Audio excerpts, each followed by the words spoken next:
All right. What's up, friends? My name is Jessica Cooper and welcome back to my channel. How the heck are ya? Okay, so my camera is literally at 26%, so there's a chance that the camera might die. I thought I was charging for like an hour, was not charging, so there's that. Okay, so you might have noticed I have not been posting on my channel in a long time, and honestly it's a little embarrassing because I always say like, oh, I want to be more consistent, blah blah blah, but I really just wanted to be honest and update you guys about just some things that have been going on in my life, and I just want to talk about like what the past couple of months have looked like, especially during being engaged and a whole bunch of other stuff. Okay, so I don't really know where to start. It was about maybe around like a month ago, I just started to feel this feeling of loneliness, and I didn't really know where it was coming from. I would have these days where it would be like, okay, well, I have a great job, I have a great relationship with the Lord, I'm busy, like I do things, like what is wrong? Like I could not figure out like why,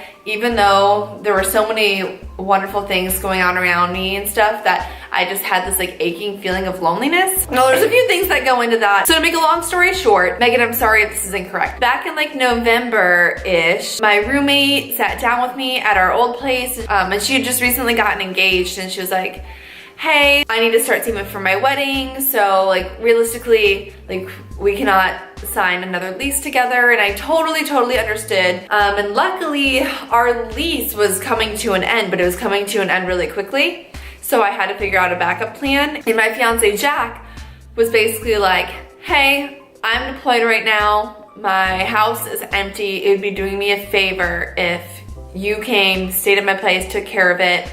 We'll figure out the other stuff later. And don't worry, when he gets back, he's moving in with a friend, but I'm gonna stay here. And then until we get married, obviously. The thing about that was that Jack's place was 30 minutes away from my old place. Well, when I lived in my old place, I had a women's small group that we ran out of my house once a week, and I had a roommate that I came home to all the time. So when I moved, I didn't fully realize it, but I think there was just this feeling of like loneliness. Like I got used to coming home to somebody, and I was in just like regular community that I had once a week, that these people just kind of showed up at my house. So in a very short period of time, I went from like having all of that to not having a super close community. But as weird as it sounds, like I didn't know like that's what the problem was, because I stayed busy, I got involved in more things at work, but somehow I was feeling more and more drained, and it just like wasn't quite making sense. And I'm like, what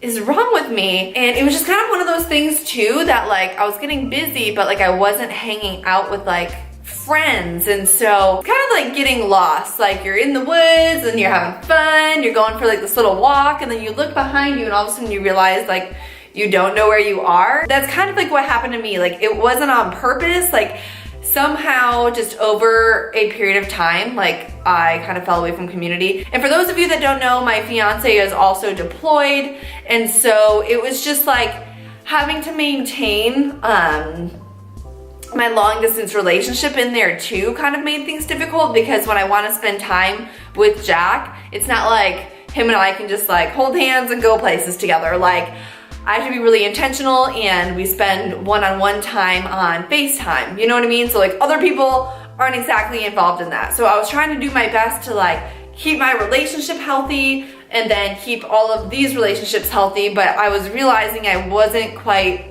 figuring it out. Once it hit me what the problem was, suddenly I was like, you know what, I can do this.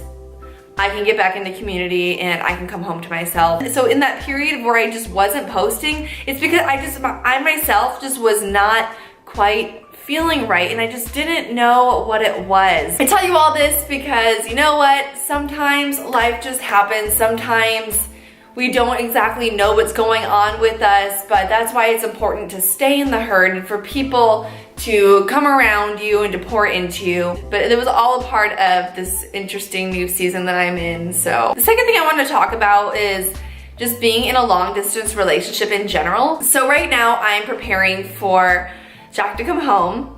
Obviously, I'm not allowed to tell you when or anything like that. I'm preparing for that, and I'm super, super, super excited and to just be like engaged in person and to go and like actually have, I don't know, for him to be like a real person and not for him just to be like this person on a screen. I'm really lucky because a lot of people that are in relationships with people that are in the military don't have the type of communication that we get to have. But luckily for me and Jack, we're able to communicate a lot via FaceTime and a lot like via text and all of that. But I've also got to admit, this was my first true long distance relationship. And so in the midst of going through all this stuff with like moving and trying to figure out my community, there was also just an emotional like drain. Like my love language is acts of service and physical touch. And so obviously when you're in a long distance relationship, unless you are just like a words person only, which is like last on my list of my love languages, you have to learn and figure out other ways to fill your love tank. And there would just be parts where there was just so much learning to do and learn on how to communicate and fill each other's tank. And sometimes you just felt drained, and it had nothing to do with like my love for Jack. Well, it did in the sense of that I loved him so much, but I just desired to have him in person with me so much. And so this whole 8 months or so has just been this giant learning curve, and I don't think I gave myself enough grace during that period. I'm looking back on it all and especially over the past couple of months and going, Jessica, it's okay. Like, it's okay that like this thing happened where you kind of fell out of community. Like, it's okay that you